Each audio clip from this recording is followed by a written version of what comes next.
This video is to cover the three main sections of parameters and profile settings for the risk-reward add-on, and also to review the two means and ways to connect a profile to the risk-reward menu. Users of AlgoX and also the Advanced Profile add-on will already be familiar with the process of connecting a profile to the menu. Risk-reward users will also see the active three options enabled up here. So by selecting active, you will notice a translucent background which distinguishes it from other profiles.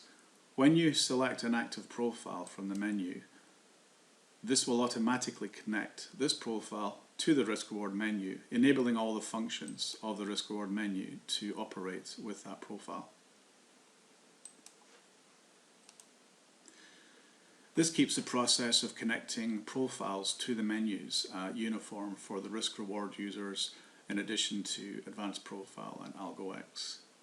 For now, I'm just going to remove this profile. The other means of connecting the profile, the currently selected profile, to the risk-reward menu is selecting, right-clicking and enabling with one of the options down here. Just to cover here as well is you'll notice here it says disable display of risk-reward lines. By default this will be enabled. This provides a convenience way of disabling the display of any lines should you have multiple profiles on the chart. So you may just want to temporarily disable the display but still have the actual profile connected to the menu. So these are the two main settings that apply for the risk-reward menu. So I'm going to enable this for risk-reward, and if I now quickly go back, you'll actually see that it's been enabled, but now the option is to disable. So now you have the two main ways of connecting a profile to the menu. This is also being covered with an illustration in the case chart illustrations document, and also in more detail in the risk-reward users documentation. And it also covers a process of active profiles and switching from active to inactive. This is covered in more detail in that section. The next section of settings I wanted to cover here is in the actual OFA parameters within the indicator panel. If you scroll down towards the bottom of the section, it's close to the bottom, you'll see this expanded section for risk-reward.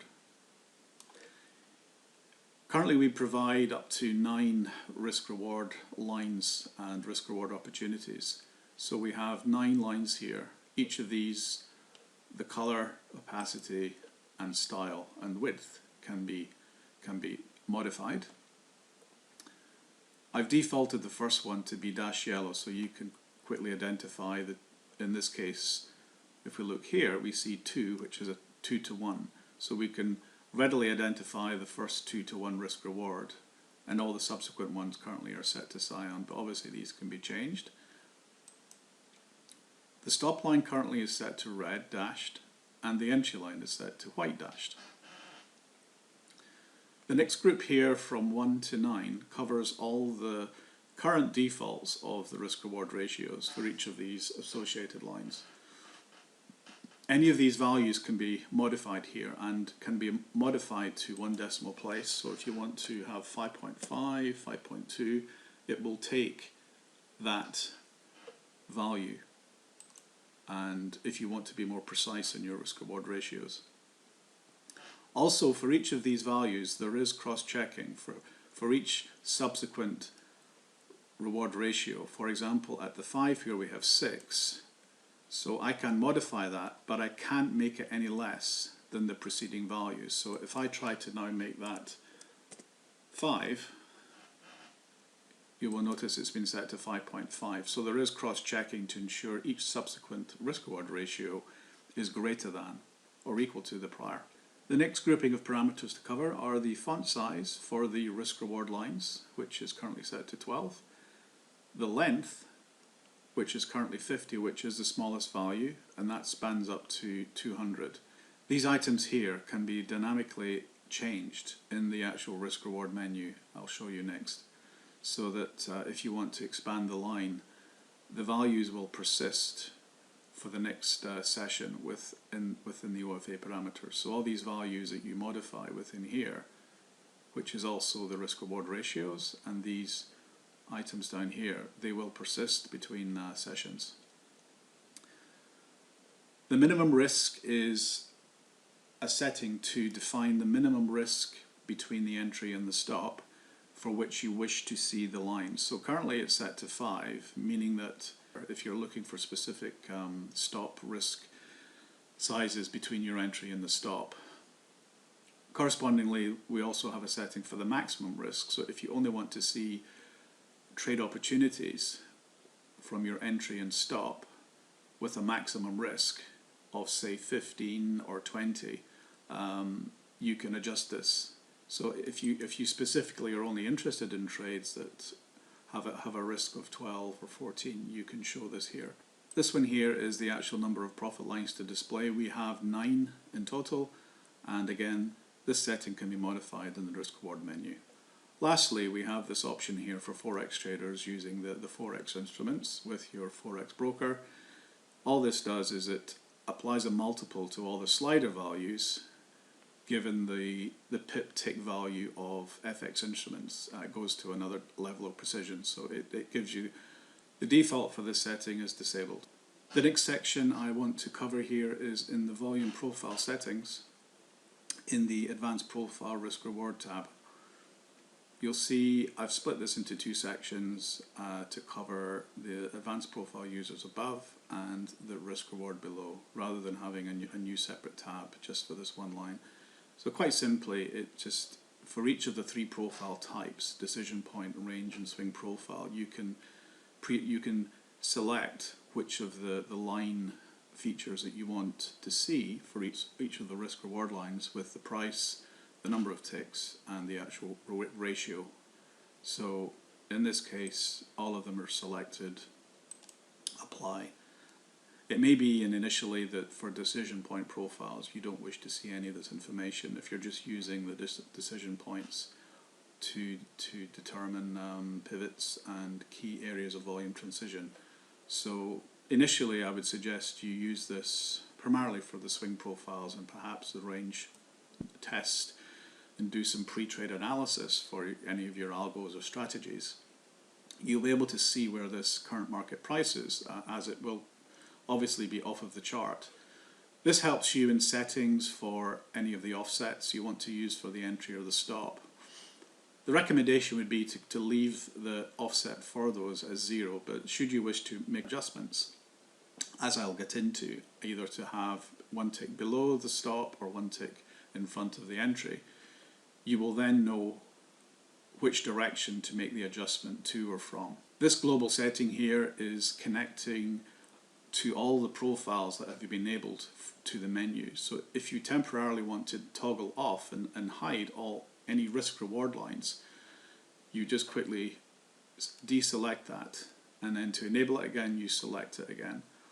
This just is a convenience function and only applies to any profiles that are connected and enabled to the menu. The next section here maps to all the parameters that we covered in the OFA indicators. So again, there's 9 values here. These can be dynamically changed again to 1 decimal place, and as in the OFA parameters, these are also cross-checked, so each subsequent value. So again, anything that's changed here will automatically be updated in the OFA parameters, so that these values will then persist when you reload the chart. The next section here is the number of lines you wish to display, which currently is 5. So moving that up to the maximum level of 9, which I'll leave it at for now. Again, that value will persist in the OFA indicators. This adjusts the length from a minimum of 50 to maximum 200. So depending if you're analysing past profiles, you may just want to slightly increase the line in order to read all of the text. So The next one here we already covered in the OFE indicators is setting the minimum risk in order to see the actual lines. If we don't want to see any risk reward lines for any risk that is less than 5, then that would be the current setting, and correspondingly this sets the maximum risk for which we wish to see any risk reward entries. So I'll shift that down to 15. The next two sections are the entry from and the stop size. Starting with enter from, I see here with this profile having the chart, I'm going to set the entry at the VWAP, and I'm going to leave the offset at 0. Current market price in here is 59.37. So again, if I wanted to be one tick behind the VWAP, I would select -1, and if I wanted to be one tick in front relative to market price, I would select 1. So leaving that at 0. The next section here applies if you're using any of the upper or lower standard deviations for your entry. So using the upper or lower standard deviation, you will select from this section here. The stop in this case, I'm going to use the dashed white line, which is the 50 midline, and I'm also going to leave the offset at 0, and you'll see now that the lines have appeared projecting forward for the risk of 11 ticks all the way up to for 9 levels, from 2 to 1, 3 to 1, all the way up, showing the price, the ticks and the risk reward.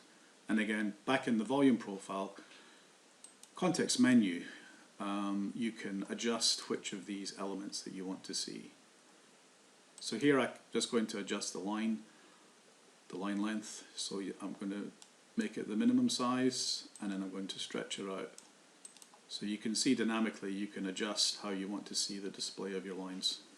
Taking a look at this example, you can see here I've drawn a small decision point profile here with the point of control here, which was part of the input to looking at the VWAP for an entry here. It's made a breakthrough of this structure here, the sign of strength, and has come back to retest the VWAP zone, which is in line with the point of control of that decision point. The 2 to 1 you can see has been achieved just before reaching the current market structure high for this profile. So you can already see that where any roadblocks may be, that you can identify where at least you can make your minimum 2 to 1 or 3 to 1. As I covered in the documentation, you can see here this is showing the full data set that's available.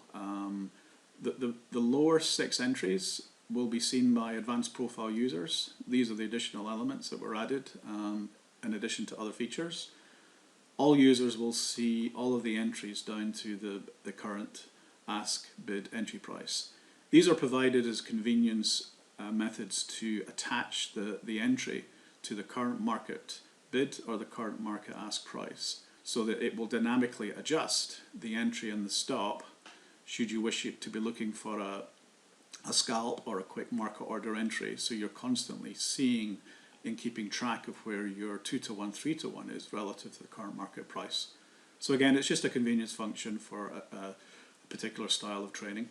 The last section here is if I wanted to choose the ticks from the entry price, I'll select this here, and this is where the bottom section here applies. So this will adjust the ticks from entry to be again away from entry price or above entry price. In this case I want to go 11 ticks below entry price, so you can see the risk 11 and then the projection.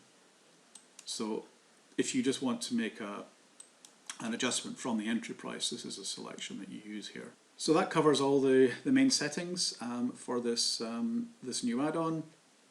Just to note that when you reload the chart or reload the indicator, each of the entry from and stop size values will all be reset, including the offsets to 0. The above settings here, including the number of lines to display, the length and the minimum and max risk, and also all of these values. These will be saved and persisted as part of the indicator. So any of the changes you made will hold until the next reload of the indicator.